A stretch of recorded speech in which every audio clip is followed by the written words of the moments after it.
조선시대 과거시험. 숨막히는 2000대 1의 경쟁률 뒤에 숨겨진 충격적인 진실은 무엇일까요? 수많은 젊은이들의 꿈이자 희망이었던 조선시대 과거시험. 여러분은 이 시험에 대해 얼마나 알고 계신가요? 아마도 2000대 1이라는 듣기만 해도 숨이 턱 막히는 살인적인 경쟁률을 먼저 떠올리실 겁니다. 과연 그 살벌한 숫자는 모두에게 공평한 현실을 담고 있었을까요? 오늘 우리는 그 베일에 쌓인 진실을 파헤쳐보려 합니다. 조선시대 과거는 단순히 뛰어난 인재를 뽑는 시험이 아니었습니다. 그 안에는 당대 사회의 복잡한 권력 구조와 불평등, 그리고 인간적인 욕망과 좌절이 고스란히 담겨 있었죠. 우리가 익히 아는 상식 뒤에 숨겨진 충격적인 이면과 현대 사회에도 시사하는 바가 큰 숨겨진 이야기들이 가득합니다. 자, 이제 시간 여행을 떠나 조선시대 과거 시험의 진짜 얼굴을 만나볼까요? 조선시대 과거 시험은 개인의 입신양명뿐만 아니라 가문의 영달까지 결정짓는 가장 중요한 통로였습니다. 가난한 선비에게는 신분 상승의 유일한 사다리였고, 명문가 자제에게는 가문의 위세를 이어갈 당연한 과정이었죠. 시험에 합격하는 순간 개인의 운명은 물론 가족 전체의 삶이 뒤바뀌는 드라마틱한 변화가 시작되었으니 그 중요성은 이루 말할 수 없었을 겁니다. 많은 분들이 이 시험의 경쟁률을 2000대 1 정도로 알고 계실 겁니다. 이는 마치 바늘구멍에 낙타가 들어가는 것만큼이나 어려운 일로 비춰지곤 하죠. 하지만 이 숫자가 과연 조선 8도의 모든 수험생에게 동일하게 적용되는 절대적인 기준이었을까요? 우리는 오늘 이 통념 뒤에 가려진 훨씬 더 복잡하고 다층적인 현실을 깊이 있게 들여다볼 예정입니다. 과연 2000대 1이라는 숫자가 말해주는 모든 것이 진실이었을까요? 자, 그럼 이 제 2000대 1이라는 숫자의 베일을 하나씩 벗겨볼까요? 이 살인적인 경쟁률은 대체 어떻게 산정된 것일까요? 사실 이 통계에는 몇 가지 흥미로운 착시 현상과 함정이 숨어 있습니다. 가장 먼저 허수응시자의 존재를 빼놓을 수 없겠죠. 과거 시험장은 말 그대로 수많은 유생들로 발 디딜 틈 없이 북적였습니다. 하지만 그 인파 속에는 시험 시작 전부터 지레 겁을 먹고 포기하거나 아예 응시 자체를 하지 않고 이름만 올려둔 유생들이 상당수였다고 합니다. 그저 경험 삼아 한번 와보거나 시험장 분위기만 보고 돌아가는 이들도 적지 않았다는 기록이 전해지죠. 마치 오늘날 인기 있는 자격증 시험에 접수만 해두고 실제로는 응시하지 않는 수많은 사람들처럼 말입니다. 이런 허수 응시자들은 겉으로 드러나는 경쟁률을 실제보다 훨씬 더 부풀리는 주요 원인이 되었습니다. 게다가 한 번에 여러 시험에 중복으로 응시하는 경우도 흔했습니다. 조선시대 과거는 크게 소과와 대과로 나뉘어 진행되었는데요. 소과는 생언과 진사를 선발하는 시험이었고, 대과는 문과라고 불리며 실제 관직에 나갈 인재를 뽑는 최종 시험이었습니다. 소과에 합격해야만 대과에 응시할 자격이 주어졌지만 간혹 소과에 합격하지 못한 채 대과에 응시하는 묻지마 지원도 꽤나 많았다고 합니다. 이는 실제 합격 가능성이 있는 유능한 인재들 사이의 경쟁률과는 거리가 먼 부풀려진 숫자였다는 점을 분명히 시사합니다. 어찌 보면 오늘날 대학 입시에서 여러 전형에 중복 지원하는 것과 비슷한 상황이라고 볼 수 있겠네요. 단순히 숫자로만 보면 경쟁이 극심해 보이지만 그 속을 자세히 들여다보면 실제 경쟁의 양상은 좀 달랐다는 것이죠. 또한 소과와 대과의 난이도와 합격 기준은 확연히 달랐습니다. 소과 합격은 대과 응시 자격을 주는 예비 관문이었고 대과 합격이야말로 진정한 입신의 시작이었으니까요. 이 모든 복잡한 과정을 거치며 실제 합격 문턱은 우리가 생각했던 것보다 훨씬 좁았을 것입니다. 겉으로 드러난 2000대 1이라는 숫자는 이 모든 상황을 단순화한 결과였을 뿐 실제 유능한 인재들 사이의 경쟁은 그보다 훨씬 치열하고 고독한 싸움이었을 겁니다.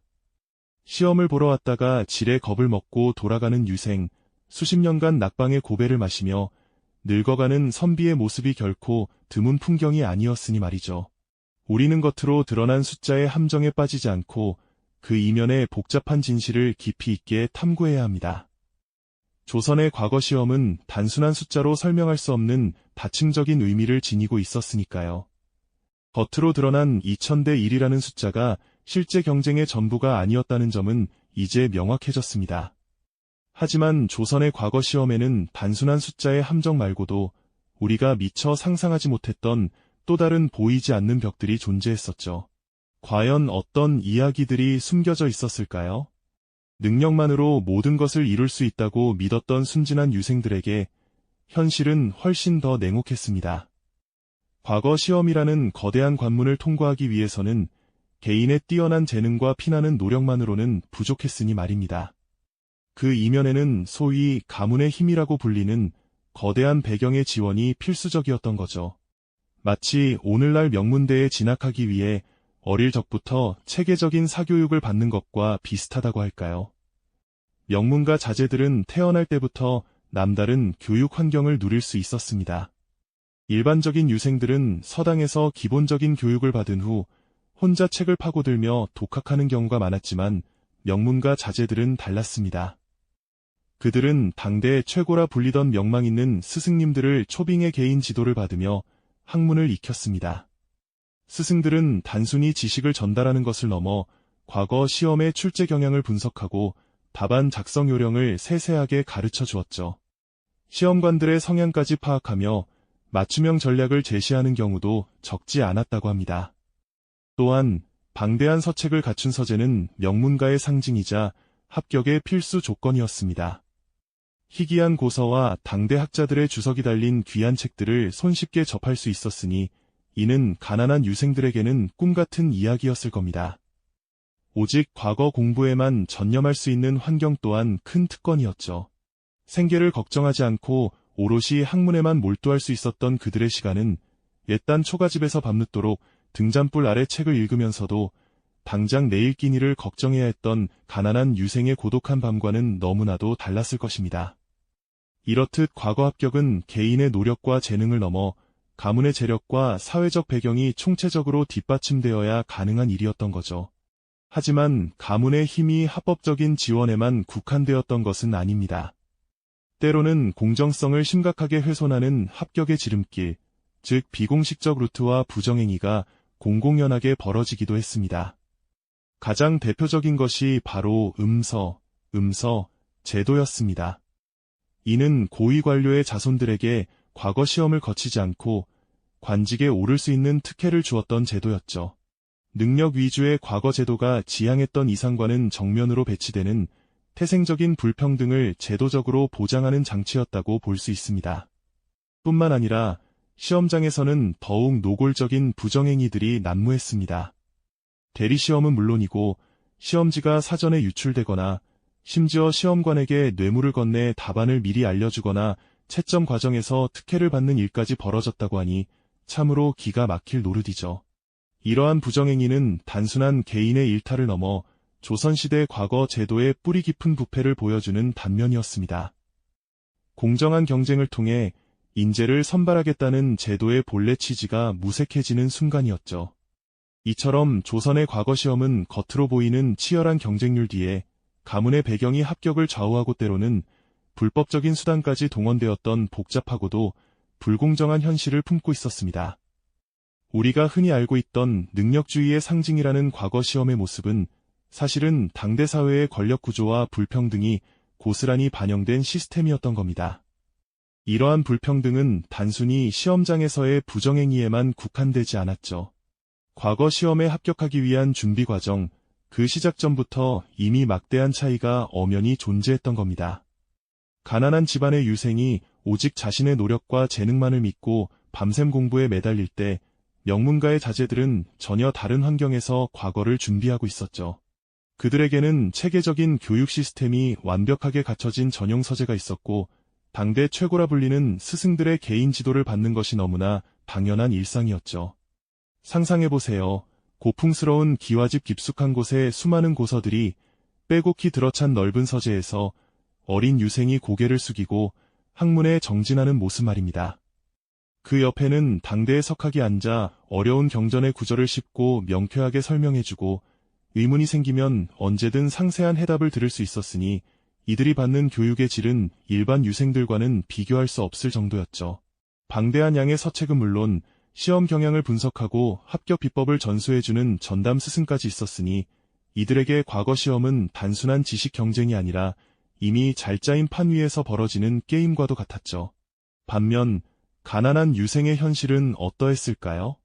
낡은 초가집 한 칸에서 등잔불의 의지에 홀로 책을 읽고 어렵사리 구한닳고 다른 고서를 몇 번이고 되읽으며 자신만의 힘으로 학문의 길을 개척해야 했습니다.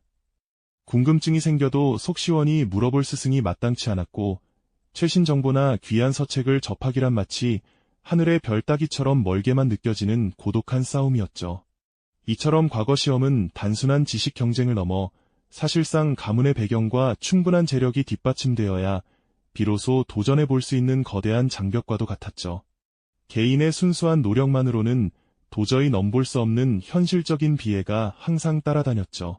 하지만 이러한 합법적 불평등 외에도 과거 시험에는 능력과는 무관하게 관직으로 향하는 노골적인 지름길들이 공공연히 존재했으니 참으로 허탈했죠. 그중 하나가 바로 음서 제도였는데요.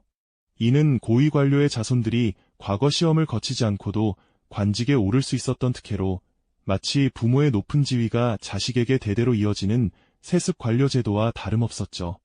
능력이 아닌 혈통으로 관직을 얻는다는 점에서 과거 시험이 지향했던 능력주의와는 정면으로 배치되는 시험의 공정성을 심각하게 훼손하는 대표적인 사례라 할 수 있겠네요. 음서가 합법적인 특혜로 여겨졌다면 그 외에는 명백하고도 조직적인 부정행위들이 과거 시험장에서 공공연히 판을 쳤다는 사실 또한 간과할 수 없죠. 이미 앞서 대리시험과 시험지 유출에 대해 잠시 언급했지만 그 실상은 우리가 상상하는 것보다 훨씬 더 심각했습니다. 시험 감독관이나 관련 관리들에게 뇌물을 주고 시험지를 미리 빼돌리거나 시험 도중 답안을 슬쩍 건네받는 일도 비일비재했죠. 심지어는 시험장에 들어가기 전부터 미리 답안을 작성해 소매 속에 숨겨 들어가거나 시험장 안에서 대리 시험을 치르는 전문 겁역을 고용하는 일까지 벌어졌습니다.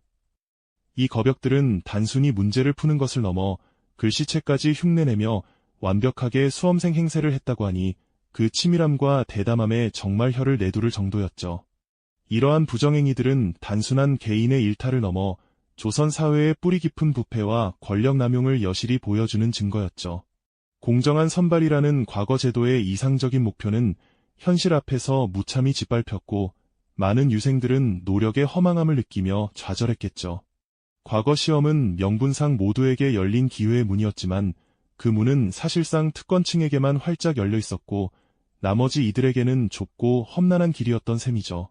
이러한 불공정한 시스템은 결국 조선 사회의 건전한 발전을 저해하고 능력 있는 인재들이 제대로 등용될 기회를 박탈하는 결과를 초래했죠. 이처럼 특권층에게만 유리하게 작용했던 과거 제도는 겉으로 보기엔 모두에게 공평한 기회를 제공하는 듯했지만 실상은 그렇지 못했음을 우리는 알 수 있습니다.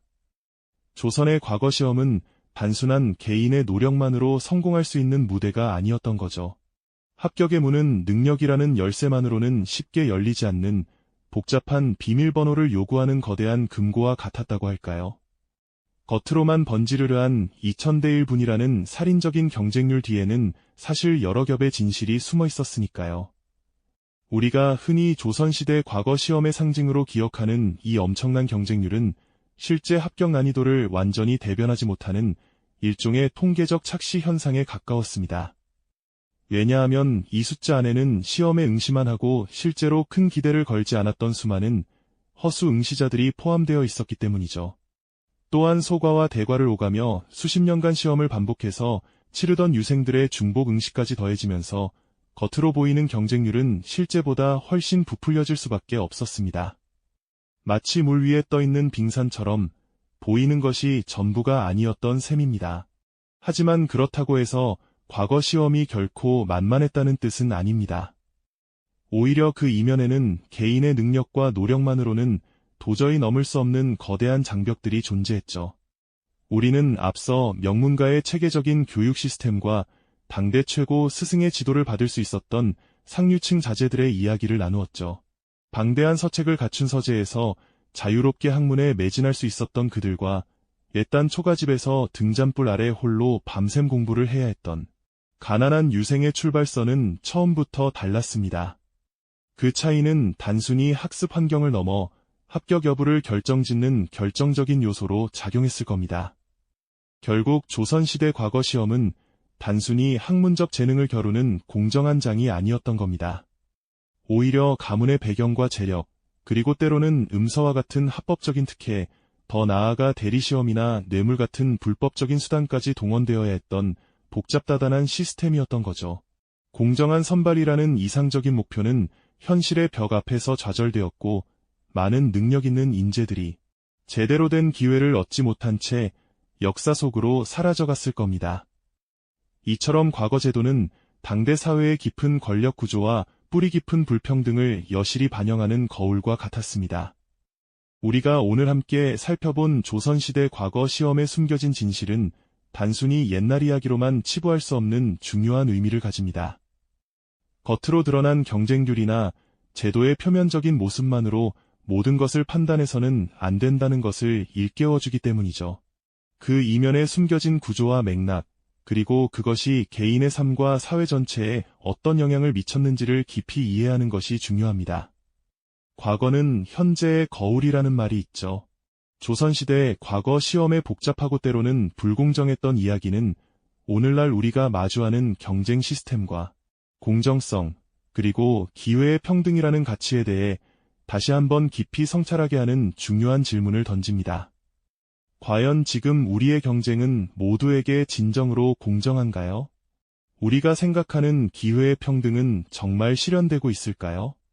이러한 질문들을 마음에 품고 다음 시간에도 또 다른 역사의 이면을 탐험하며 우리가 미처 몰랐던 흥미로운 진실들을 함께 찾아 떠나보겠습니다. 다음 이야기에서도 새로운 통찰과 흥미진진한 사실들을 기대해 주시길 바랍니다. 이 영상이 도움이 되셨다면 좋아요와 구독 부탁드립니다. 여러분의 응원이 제게 큰 힘이 됩니다. 다음 영상에서도 더 유용한 정보를 공유하겠습니다. 감사합니다.